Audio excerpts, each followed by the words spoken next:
todo mundo aí, sejam bem-vindos ao Workshop de Greening. A gente aqui, como estudantes do Agropod, Grupo Agrícola da Escola Politécnica aí da Universidade de São Paulo, a gente esteve estudando essa doença, o greening, que afeta os laranjais, e a gente tem utilizado em nossos projetos esses conhecimentos e a gente gostaria de repassar à comunidade. Então, sejam bem-vindos aí ao Workshop de Greening, e iniciando aí sobre o setor de citros, a gente tem o Brasil como um protagonista global na produção de laranja, sendo que São Paulo, especificamente, ele lidera o ranking nacional da produção de laranja. Olhando para a localidade da nossa universidade, faz muito sentido que a gente, como grupo agrícola, a gente trabalhe também com laranja, tendo São Paulo aí como estado o maior produtor aí nacional e o Brasil como protagonista global. Ou seja, dando uma olhada aqui nos maiores produtores de laranja, dá para ver que o Brasil aí tá mandando muito bem nessa área, e São Paulo aqui no cenário brasileiro tá mandando ainda melhor ainda. O Brasil, portanto, ele tem aí todo o potencial para criar tecnologias e para criar impacto internacional nessa área. Bom, dando uma visão geral, então, do greening, antes de a gente entrar nos tópicos mais específicos, essa doença tem 3 nomes: greening, Huang e o HLB, que é um nome chinês. Ela afeta a produtividade e crescimento de todos os citros, não só a laranja, e é considerada hoje a pior doença dos citros, não tendo cura. A característica marcante dela é justamente a mudança de cor das folhas dos frutos, das plantas que estão infectadas. Os frutos que normalmente deveriam ser laranjas ficam verdes, murchos, o suco fica ácido, de baixa qualidade, enquanto que as folhas que deveriam ser verdes ficam amareladas. O patógeno responsável pela essa doença são as bactérias do tipo Candida albicter, no Brasil, principalmente a Candida albicter asiáticos. Ela vai se instalar, então, nos canais condutores da seiva da planta, que vai ser responsável por transportar os nutrientes. Aí, como a planta não consegue transportar os nutrientes para a planta e para o fruto, ela não consegue se desenvolver e desenvolver o fruto da maneira correta, dando, então, essa coloração que eu falei, que é bem estranha. O vetor da doença, que é aquele que vai transmitir de planta para planta, é um insetopsilídeo, Diaphorina citri, também conhecido. Ele vai medir entre 2 e 3 milímetros de comprimento, tem 3 fases principais: o ovo, a ninfa e o adulto. Vai ter origem asiática, chegando no Brasil no século XX ainda, e consegue se deslocar tanto por curtas e longas distâncias, tornando o controle da doença e da dispersão do psilídeo muito difícil. Pode passar. Agora, olhando para a origem e evolução da doença, essa doença ela surgiu aí na China no século XX, e em 2004 ela chegou em Araraquara, em São Paulo. Em 2005 ela já estava na Flórida, e em 2012 já conseguiu chegar no Texas, na Califórnia. Em 7 anos, para você ter uma noção da dispersão dessa doença, ela conseguiu atravessar da Flórida até a Califórnia. Em 2015, a gente já tinha que todos os distritos produtores de citros da Flórida eles já estavam com essa doença. Aqui, tendo um dado mais específico, e tem que 80% a 90% da Flórida já estava infectado. E hoje em dia, a gente pode analisar aqui um cenário aqui do nosso cinturão citrícola no Brasil. A gente tem aí com várias regiões, São Paulo já está bastante infectado, já chegou até Santa Catarina, Minas Gerais, Mato Grosso do Sul, e já passou para os vizinhos aí, o nosso Argentina e o Paraguai. Já acabou chegando nessas regiões. E sobre o nosso cinturão específico também, mais dados de São Paulo aqui e também partes de Minas Gerais, a gente tem que existe uma grande variação da incidência dessa doença dependendo da região. Por exemplo, aqui a gente tem como os distritos, vamos dizer assim, mais afetados, Matão, Brotas e Porto Ferreira, e com grande variação no decorrer dos anos. A gente percebe que dentro dessa região de São Paulo e Minas Gerais aqui que a gente está mostrando no mapa, a gente tem uma grande variação na incidência, o que, portanto, exige que o controle nessas determinadas regiões não seja exatamente o mesmo, não seja um tratamento homogêneo. A gente precisa ter noção das fases que a doença está em cada região e também tomar as medidas necessárias dependendo da fase e das condições locais ali da citricultura. E mais especificamente aí no cinturão citrícola, a incidência dele, você pode perceber que houve um crescimento quase que exponencial aqui no começo, e a gente tem vários anos consecutivos no qual o greening ele está aumentando a sua incidência. Um dado mais atualizado aqui que eu tenho é que quase 25%, aqui 24,42%, em 2022 está afetado. Então, a gente pode ter uma noção da quantidade de gastos que a gente acaba tendo a mais por causa do greening nesse cinturão, devido à grande quantidade de milhões de plantas que precisam ser eliminadas, que elas não...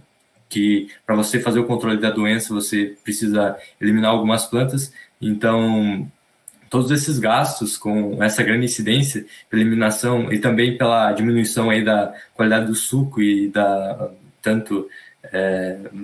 própria laranja, que você tem grande dificuldade de comercializar ela, acabam acarretando em grandes prejuízos aí para a comercialização de laranja.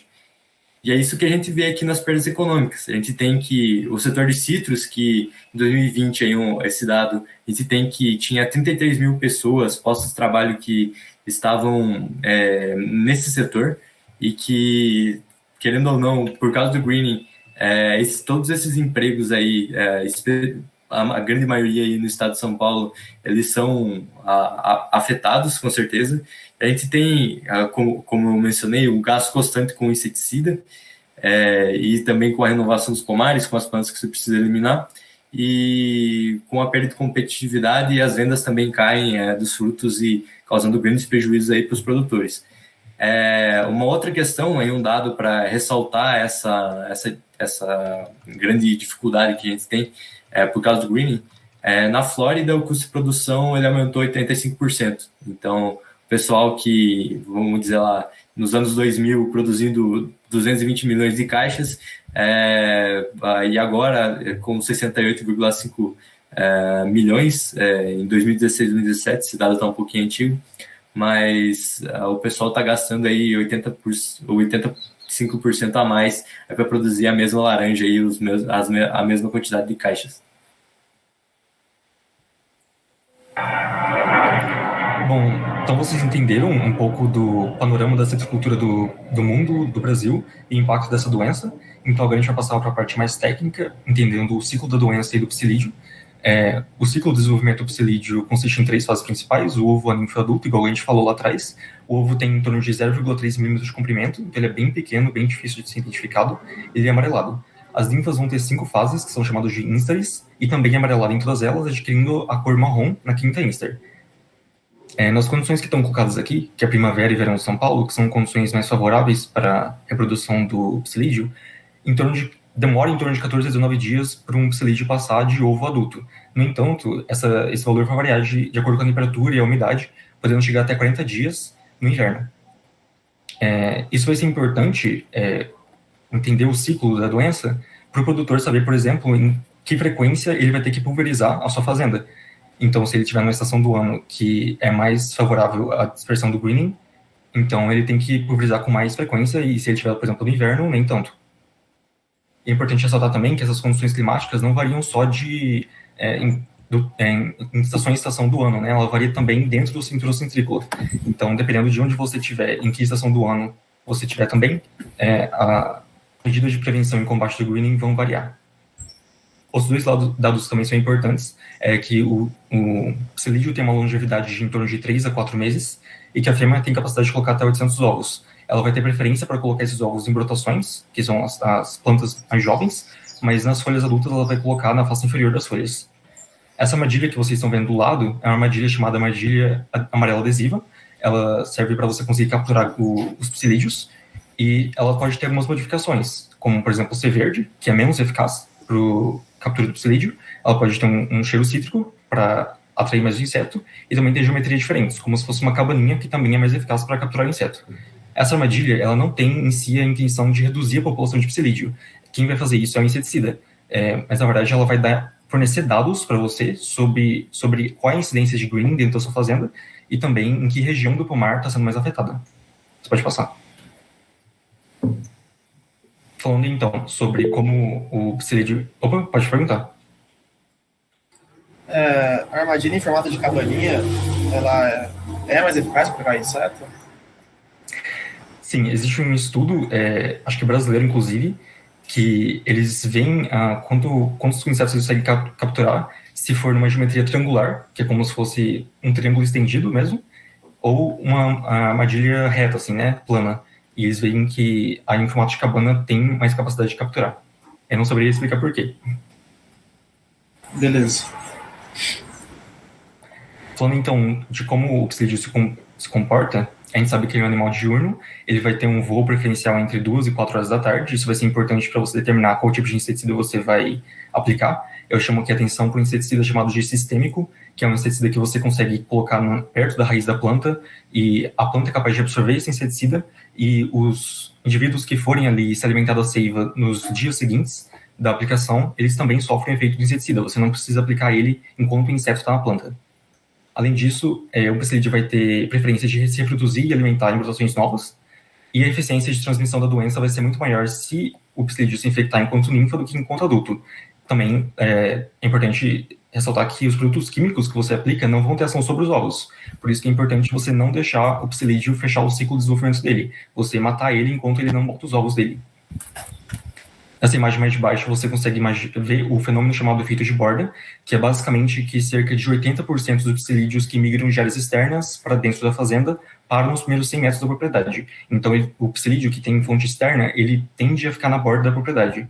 Isso é importante para a gente diferenciar a dispersão primária e secundária. A primária é justamente essa, quando a fonte do psilídeo é externa, e a secundária é quando você tem uma infecção de dentro do pomar para dentro do pomar. Isso é importante, por exemplo, para você saber se um determinado inseticida que você está utilizando está sendo eficiente na diminuição da população de psilídeo. Se você está aplicando um inseticida faz tempo e ele não está conseguindo diminuir a população, você tem que saber se ele está vindo de fora da sua fazenda ou se é o inseticida em si que não está funcionando, né? Pode passar.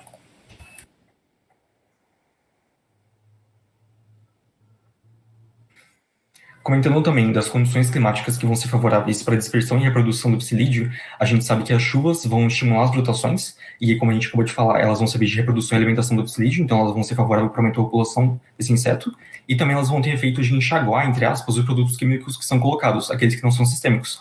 Então, ela acaba deixando o broto desprotegido. Por isso, em épocas de chuva, é importante que a pulverização ocorra com mais frequência. Além disso, a alta umidade e temperatura também vão ter flutuações, para vocês terem noção. Esse broto, em condições muito favoráveis, pode crescer até 1 centímetro por dia. Então, dependendo da frequência de pulverização, o broto vai ficar completamente desprotegido depois de uma quinzena, por exemplo. É importante que essas árvores mais jovens sejam bem cuidadas. Falando, então, da dispersão do inseto, regiões que têm mais vento, amplitude térmica e menor umidade relativa do ar vão ser menos favoráveis para o inseto. Então, ele vai querer procurar condições mais favoráveis. Isso vai favorecer a dispersão do psilídeo. E dentro dessa dispersão, a gente tem efeitos de altitude. Quando a gente tem um psilídeo que está sobrevoando por altitudes menores, até 7 a 9 metros de altura, que é chamada camada limite superficial, ele não vai conseguir se dispersar por longas distâncias. Ele vai ficar ali em torno de 0,4 e 4 quilômetros. A partir do momento que ele voa mais alto, o efeito do vento vai ajudar ele a se dispersar e ele acaba conseguindo se movimentar até centenas de quilômetros. Isso ajuda a explicar, por exemplo, a incidência do greening em estados vizinhos de São Paulo. Você imagina que uma doença dessa atravessou os Estados Unidos, né, da Flórida para a Califórnia em 7 anos, e conseguiu chegar em estados vizinhos de São Paulo, que não é uma distância muito pequena, justamente porque eles têm uma facilidade de dispersão muito grande. Isso, então, reforça um dos aspectos que é muito importante no combate do greening, que é o conjunto esforço coletivo que existe para essa doença. Se uma fazenda não cuida do seu manejo de praga de maneira correta, as fazendas ao redor todas vão sofrer com isso. É importante que exista uma certa coordenação entre as fazendas vizinhas para conseguir eliminar essa doença. Nesse slide também eu trouxe uma armadilha, desculpa, pode botar, que é para você conseguir quantificar a dispersão primária do psilídeo. Então você coloca, por exemplo, uma armadilha adesiva amarela em 2,5 metros de altura, em 7,5 metros de altura, e aí um pomar de laranja geralmente tem em torno de 3 metros. Então, se um psilídeo está a 7,5 metros, é porque ele está fazendo uma migração de longas distâncias. Assim, se você conseguir capturar muitos indivíduos que estão a 7,5 metros de altura, você sabe que tem uma fonte externa de psilídeos na sua fazenda. Enquanto se você capturar poucos, provavelmente a fonte é interna. E ela não precisa ser uma armadilha adesiva amarela. Também tem outro tipo de armadilha, que é um pouco mais sofisticada, mas que pode ser feita com materiais improvisados, que é a armadilha de sucção do tipo Johnson Taylor, que eu não trouxe foto aqui. Agora pode passar. Comentando também do ciclo da transmissão da doença, ele vai ocorrer da seguinte maneira: o psilídeo, que está saudável, vai se alimentar de uma planta, da seiva de uma planta que está infectada. A partir daquele momento, ele vai ter a bactéria hospedada no seu corpo, a Candidata subribacter, que você também pode chamar de classe, mas naquele momento em que ele é infectado, ele não vai conseguir infectar outras plantas. Vai ter um período em que a bactéria vai se reproduzir e se transportar dentro do corpo do psilídeo até chegar nas glândulas salivares. Esse período, entre o período em que o psilídeo é infectado e que ele está apto para infectar outras plantas, é chamado de período de latência. Ele é em torno de 2 semanas. Então, quando ele estiver apto para infectar, ele vai se alimentar da seiva da planta e as bactérias que estão nas glândulas salivares vão passar para o flema da seiva da planta. Esse momento de infecção é chamado de inoculação. A partir desse momento, a planta também vai ter um período de latência, ou seja, se ela for infectada, por exemplo, hoje, vai demorar uns 2 meses até que ela consiga infectar um psilídeo. Não é momentâneo. E aí o ciclo recomeça de novo, infectando um psilídeo saudável. Algumas informações também são importantes. É que um psilídeo que for infectado, ele não tem cura, ele vai carregar a bactéria para o resto da sua vida. A gente sabe que esse período pode durar até 4 meses, se não houver a eliminação desse indivíduo. E que a planta ela não precisa estar sintomática para ser transmissora da doença, ou seja, mesmo que ela esteja infectada e não apresente sinais de greening, ela pode infectar outros psilídeos. Pode passar. Agora a gente vai passar para uma parte da apresentação que fala sobre medidas de prevenção e controle. Eu queria começar falando da resistência do psilídeo a inseticidas. Para conceituar isso melhor, a resistência de um inseto a um inseticida ocorre de maneira natural na natureza, assim, na vida.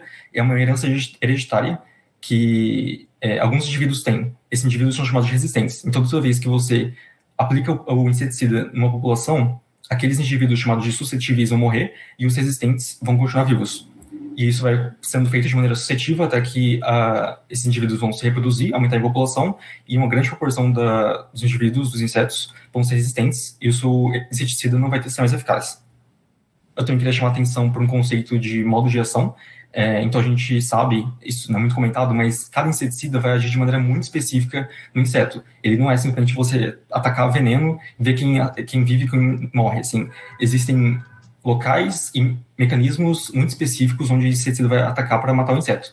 E, para dar alguns exemplos assim, existe o sítio de ação neuromuscular, que vai atuar, por exemplo, excitando o inseto até a morte, ou dando paralisia para ele, no intestino médio, na respiração celular. Então, o modo de ação é justamente a maneira como o inseticida atua no inseto e os efeitos que ele vai causar. Para detectar se um inseto tem ou não resistência dentro da fazenda, não existe um método prático para fazer isso. Existem alguns indicadores, como aumento de incidência de greening na lavoura e aumento de indivíduos capturados de armadilhas adesivas, que podem indicar que está sendo uma resistência do inseto a um certo inseticida, mas não tem como afirmar isso de maneira prática, assim. E também existe um monitoramento de susceptibilidade, que pode ser feito no laboratório, mas, de novo, ele não é prático e ele pode ser demorado. Pode passar. Esse gráfico, então, mostra um pouquinho melhor como ocorre essa resistência ao longo do tempo. Então, você vê que essas 3 linhas superiores, a verde, a azul e a vermelha, apresentam a mortalidade de um psilídeo ao inseticida bifentrina, em que cada pulverização ocorre a cada 5 dias. Então, a linha verde é uma população que, teoricamente, não tem resistência, e a azul e a vermelha são populações que são retiradas da região de Novo Horizonte, que tem resistência. E você vê que, depois de 4 pulverizações, que não é muita coisa, a mortalidade da população vermelha é praticamente nula. Então, esse efeito da resistência é muito considerável. Ele não é só alguns indivíduos que vão ser resistentes e que vão afetar a sua produção. É uma grande maioria de indivíduos que vai ser resistente, e isso é um problema muito grande. Pode passar. Aí vocês podem se perguntar, né? Então, se isso é um problema muito grande atual, até porque a inseticida tem impactos ambientais, como que a gente consegue evitar selecionar esses indivíduos que são resistentes? A resposta para isso, que é extremamente importante, uma estratégia muito importante hoje, é a rotação dos inseticidas. Então, em diferentes períodos do ano, existem janelas em que você vai rotacionar os inseticidas que você vai utilizar. Então, você utiliza um produto A em determinados meses, aí você muda o modo de ação do inseticida para um B e depois um C. A Fundecitrus recomenda no mínimo 3 modos de ação até 4. Esse gráfico não dá para ver que essa estratégia é muito eficaz na redução da população de psilídeo, mas é claro que ela tem que ser feita a partir de outras estratégias também. Até porque você aplicar um monte de inseticida vai ter um impacto ambiental e até humano muito grande. Eu também queria chamar atenção para o controle biológico, que muitas vezes a gente não consegue aplicar o controle biológico de seres vivos juntamente com inseticidas. Porque, por exemplo, se você quiser colocar uma vespa que vai ser predadora do psilídeo, o inseticida que você está aplicando também pode ter ação na vespa. Então, uma maneira de você fazer isso é utilizar controle biológico com coisas não vivas. Um exemplo disso é uma pesquisa que ocorre da FAPESP, em que eles descobriram os citros que são menos atrativos para o psilídeo, que são a tangerina, o murcote e o swingle, que vocês estão vendo aí, e eles basicamente retiram óleos essenciais desses citros e aplicam nas laranjeiras para que sirva como se fosse um repelente para o psilídeo. Então, isso também poderia ser utilizado junto com inseticidas, para você não ter que só aplicar inseticidas que vão ter impacto ambiental, vão contaminar a água, contaminar o solo, contaminar outros ecossistemas ao redor. Você também utilizar controle biológico de produtos naturais também pode ser uma estratégia interessante. O motivo de um controle biológico, às vezes, não ser tanto utilizado quanto produtos químicos é porque, às vezes, ele não é tão eficaz quanto um inseticida. Então, o inseticida, muitas vezes, é preferido por um produtor justamente porque ele consegue matar mais inseticidas, mais psilídeos, e de maneira mais rápida do que um controle biológico. Mas essa é uma estratégia interessante. Pode passar. Para finalizar, então, eu trouxe essa tabela para a gente entender os diferentes tipos de inseticidas que estão registrados no Brasil contra o psilídeo. Vocês podem ver que tem uma variedade muito grande de inseticidas que podem ser utilizados. E vocês veem que, quando eu falo para fazer a rotação de inseticidas, não é uma coisa muito complicada. Todas as coisinhas que vocês estão vendo, por exemplo, carbonatos 1A, organofosforados 1B, piretroides 3A, cada um tem um modo de ação diferente dentro do psilídeo. Então, você rotacionar qualquer inseticida que esteja dentro de cada um desses grupos já é o suficiente. E para vocês entenderem quão específico a ação desses inseticidas, por exemplo, piretroides, eles vão atuar retardando o fechamento dos canais de sódio da membrana plasmática das células, que vão reestimular as células nervosas e causar a morte por hiperexcitação. Então, por mais que isso não faça muito sentido, é só para vocês entenderem que a maneira como esse inseticida atua no organismo do inseto é muito, muito específica, e por isso que você aplicar inseticidas com modos de ação diferentes é muito importante. Pode passar. Falando ainda das medidas de controle, a gente já viu alguns fatores que são importantes na determinação de qual inseticida você vai utilizar na lavoura, mas existem alguns outros importantes também. Que se você em algum momento for ler sobre ou ter que criar uma medida de prevenção de pragas dentro de uma lavoura, você vai ter que levar isso em consideração também. O primeiro deles é a quantidade de produto que vai ser utilizado, que é o chamado volume de cauda. É uma variável bastante importante e dada por litros por hectare. Também a idade dos pomares, dependendo da idade da planta laranjeira, vai ter inseticidas que vão ser melhores para você aplicar, principalmente porque essa planta não vai ter muitas folhas, então os inseticidas chamados foliares não vão ter muito eficácia. E também os diferentes métodos de aplicação que você está disposto a utilizar, ou que você tenha à sua disposição, né? E aí, falando um pouquinho deles, você primeiro tem esse tipo chamado de drench, que nada mais é do que um jato localizado de líquido que você coloca na área radicular da planta, que é justamente aquele que vai ser bom para o inseticida sistêmico, que eu falei antes. Então, você aplica inseticida diretamente na raiz da planta, para ela conseguir absorver ele e matar os indivíduos, mesmo que eles se infectem depois de alguns dias e tentem se alimentar da seiva depois de algum tempo que ele esteja na planta. Ele é recomendado também para plantas mais jovens, entre 0 e 3 anos. Um outro problema que também existe na pulverização é o vento. Regiões que têm muita ventania dificultam você fazer uma distribuição mais homogênea do inseticida em toda a lavoura. Então, uma maneira de você remediar isso são essa pulverização chamada de barra, em que em vez de o trator percorrer um corredor de laranjeira por vez, ele percorre vários. Então, tem várias sequências de laranjeiras que são percorridas simultaneamente, e isso faz com que você molhe os dois lados da planta e a ação do vento não seja tão forte. Por fim, também tem os drones, que é uma estratégia assim, bastante alta, e tem várias empresas apostando que isso vai ser o futuro. Para vocês terem noção, existem hoje em torno de 2,5 mil drones de pulverização em campo, e espera-se ter 10 mil por ano até 2028. Então, isso deve aumentar bastante. A qualidade dele, a vantagem dele, é que ele é mais preciso, porque ele consegue identificar a incidência de praga numa região, imediatamente adequar a quantidade de inseticida que vai ser aplicado, e também ele gasta menos água, digamos assim, do que um trator normal, por exemplo.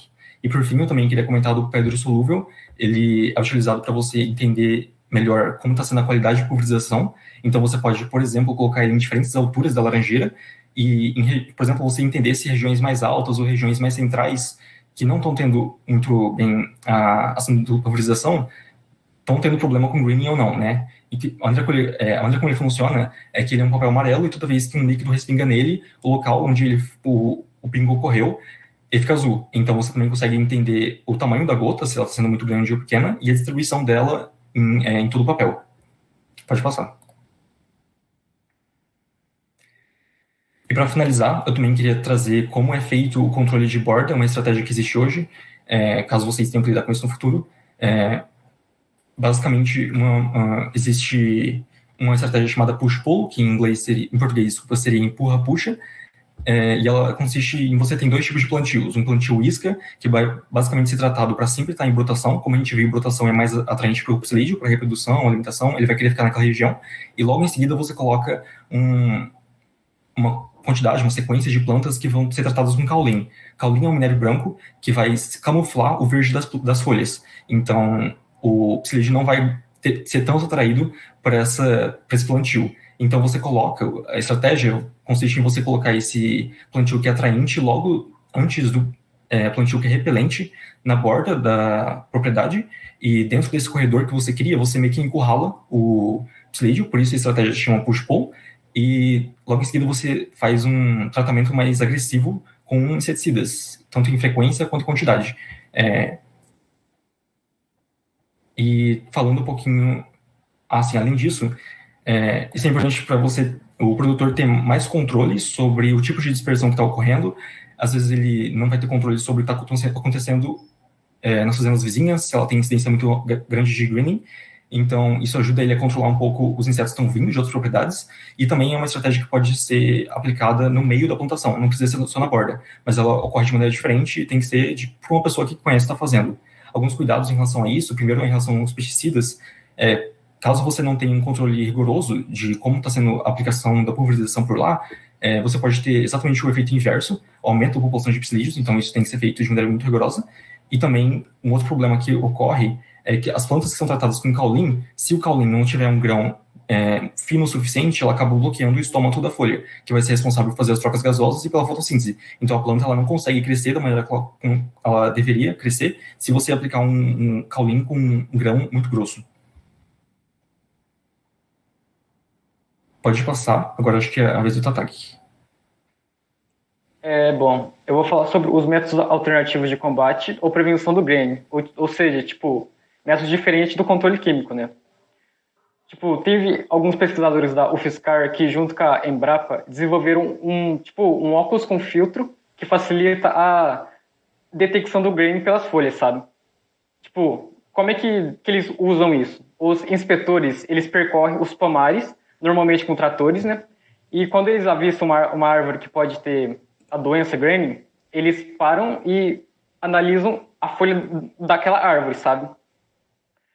Aí, é igual ao método tradicional, sabe? Só que a assertividade das pessoas que utilizavam o óculos aumentou em relação à assertividade das pessoas que não usavam óculos. E, parece que eles criaram esse óculos pela viabilidade econômica.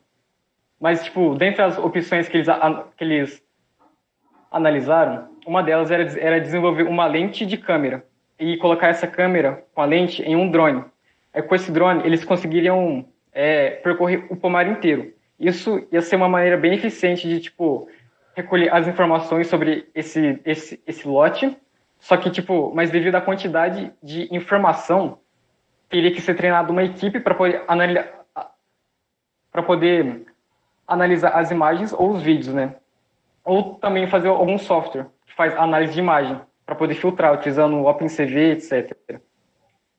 Também tem o controle biológico, que é usado hoje em dia, que essa vespa aí que aparece no slide, ela é um parasita, que é um predador natural do psilídeo. Eles são produzidos em biofábricas, que são lugares de produção, juntamente com um laboratório que produzem organismos para combater doenças e pragas, de forma biológica, né? E após a produção deles, eles são produzidos, quer dizer, eles são distribuídos nos pomares. Tem um fato interessante que eu achei sobre essa vespa, é que, ela não causa um desequilíbrio ambiental, porque ela se reproduz usando o psilídeo, mas especificamente o psilídeo, a ninfa, né? As vespas, as vespinhas, elas depositam os ovos debaixo da ninfa, aí depois, quando esses ovos eclodem, eles se alimentam da própria ninfa. Pode passar. Opa, então eu vou falar um pouco dos estudos em andamento. Estudos em andamento são estudos de características, processos e detalhes para o melhor entendimento e desenvolvimento de estratégias contra o greening. E aí eu trouxe algumas aí. Vamos a elas. Os estudos genéticos. Os estudos genéticos eles envolvem a análise genômica, para entender quais são as bases genéticas que são envolvidas na resistência e na suscetibilidade da doença. Aí um estudo da Exalc, envolvendo um transgênico da laranjeira de cultivar Hamlin, aquela que é bem doce, que é usado muito para suco, que é plantada pra caramba no Brasil, ela já tem uma certa resistência. E aí você fez essa transgenia, que é esse processo que eu estou demonstrando aqui com essa imagem, que você isola um determinado gene, por exemplo, de uma bactéria, e então você coloca no tecido da planta, e usando especificamente esses genes CSD1 e D4E1, você consegue melhores resultados para a resistência da planta. No entanto, essa resistência foi verificada em condições controladas e também apenas para prazos pequenos, porque para um prazo grande, com mais ou menos 12 meses, aí, né, um ano, ela é pouco efetiva. Agora vamos para controle biológico. Algumas soluções para controle biológico já foram estudadas. Por exemplo, em uma pesquisa que foi publicada pela CSI, que ali eu coloquei o significado dela, é a Society of Chemical Industry, que surgiu lá no Reino Unido, em 2022, envolvendo a aplicação de Bacillus subtilis L1-21. Ela demonstra resultados promissores na redução da presença da bactéria. E aí eu coloquei também um esqueminha, que ele mostra ali a aplicação dessa bactéria como foliar. Você vai aplicar diretamente nas folhas, junto com essa solução que a gente chama de solução de Hoagland, que é uma solução que já é utilizada há muito tempo, há décadas, e ela serve para nutrir a planta com tudo que ela precisa, e ela é especialmente útil para estudos in vitro. Ela é um estudo ainda, né? Porque você está estudando está analisando essa solução em situação controlada. Você não sabe exatamente como é que ela vai afetar o ecossistema e se ela pode ser, talvez, até prejudicial. Pode passar, por favor.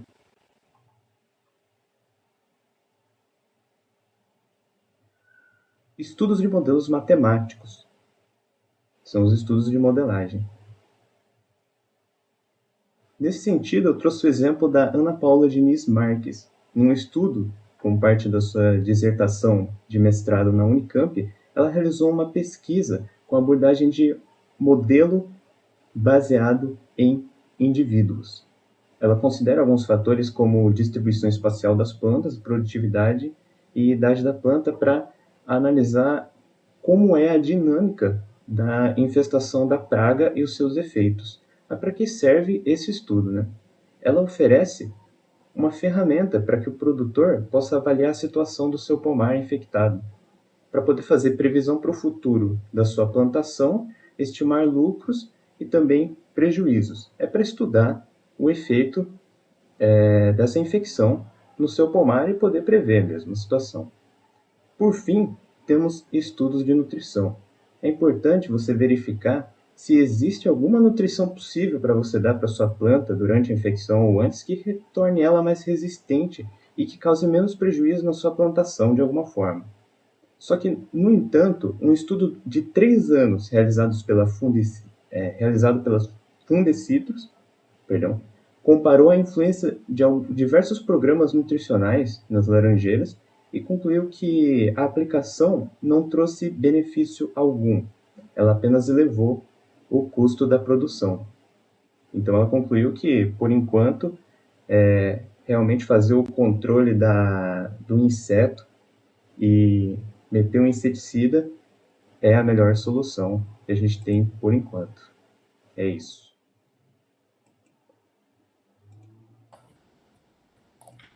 Bom, é isso, pessoal. Eu espero que vocês tenham gostado desse workshop. Um conhecimento útil. Ele teve a intenção de dar uma noção mais abrangente sobre greening, para que cada coisa que você leia um estudo ou vá trabalhar em cima disso e algum dia você saiba falar essa língua, e assim como também falar sobre os impactos da produção de cítricos no Brasil.